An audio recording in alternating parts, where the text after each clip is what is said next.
Welcome to MyGuide. How to use Uber Eats app to order food. Tap on Uber Eats.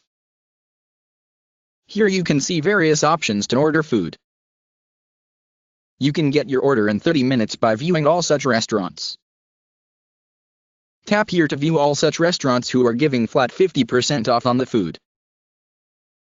Enter an address where you want food to get delivered or choose from an existing one. Here are filter options. Filter by price. Filter by dietary. After you have chosen a restaurant, you will be able to see its menu. You can give special instructions in the chosen food item. Tap here to view the basket. Here is the summary of your final order and tap on Place Order to proceed for the payment. Tap here to view different payment methods. Do the payment and get your food delivered. Thank you from MyGuide.